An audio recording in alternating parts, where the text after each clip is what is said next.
السلام عليكم. فيديو جديد على قناة كويزين خديجة بها، دائما مع الوصفات السهلة والاقتصادية. وصفتنا اليوم ان شاء الله غادي نشارك معكم كيك يومي سهل بسيط ما فيش كثرة المكونات، كيستحق التجربة. من ألذ ما يمكن تذوقوا، اسهل ما يمكن توجدوا لوليدات العائلة والضيافة، علاش لا؟ تبعوا معايا الفيديو من الاول حتى الاخير. نبداو على بركة الله في استعراض المقادير وطريقة التحضير في نفس الوقت. في اناء ضفت حبة واحدة ديال البيض، ضفت معها نصف كاس ديال سكر سنيدة او سكر خشن، ضفت كذلك ملعقه صغيره ديال الفاني بودر او فاني ليكيد او كيس ديال السكر منسم بالفاني، رشه ديال الملحه ما تنساوهاش باش كتوازيو ما بين الملوحه والحلاوه. كنطرب البيض مزيان مع السكر غير بالفوي حتى كتضاعف القوام وكيميل شويه البياض. عاد غادي نضيف نصف كاس ديال الزيت النباتيه، كذلك تنطرب فيها مزيان غير بالفوي. وغادي نضيف كذلك هنايا نصف كاس ديال الحليب، ضفت له معلقه صغيره ديال نسكافيه او قهوه سريعه الذوبان. ممكن تستعملوا الماء اللي بغيتو اللي عندكم استعملوا. من بعد هنايا ضفت واحد 2 معالق كبار ديال نيسلي شوكولا، ممكن تضيفوا ياغورت شوكولا او ياغورت فاني، يعني اللي عندكم استعملوا. انا هو اللي كان عندي واستعملته. غادي ندوزو للنواشف. هنايا ضفت 2 كيسان ديال الدقيق ديال الفورص، وغادي نضيف كذلك 2 اكياس ديال الخميره ديال الحلويات، وغنضيف كذلك واحد رشه ديال الخل ما تنساوهاش باش كتحيد لكم الزفوره ديال البيض وكذلك كتهشش لكم الكيك. وغادي نضيف كذلك هنايا 2 اكياس ديال الكاكاو، الا عندكم د العبار ضيفوا غير معلقه واحده عامره فقط. غادي نخلط مزيان غير بالفوي. كذلك هنا ممكن الكيك ديالكم تخلطوه من الاول في الخلاط الكهربائي او بالطراب الكهربائي. صافي هنا بعد ما كنخلط مزيان كنحصل على هذا القوام هذا كما غتشوفوا معايا.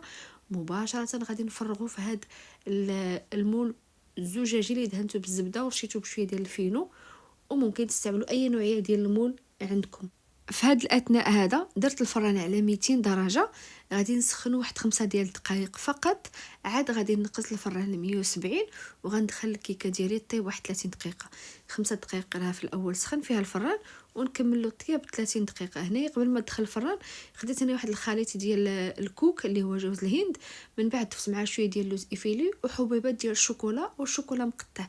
هنا الطبقه هذه ديروا فيها اللي بغيتوا اللي كيعجبكم واللي متوفر عندكم. انا صراحه هذا الشيء اللي كان متوفر عندي وضفتو. كذلك عندكم الزبيب ضيفوا الشوفان اللي بغيتوا استعملوه. صافي كنضيف هاد الكميه دي كما كتشوفوا معايا، وغندخل الكيكه ديالي الفران اللي قلت لكم شعلت عليه من قبل واحد 5 دقائق ديال المكانه. وممكن تدخلوا الكيكه ديالكم الفران اللي كيكون بارد، كيبقى لكم الاختيار. صافي هنايا دخلتها الفران وكيكون هذا هو الشكل ديالها من بعد ما طابت.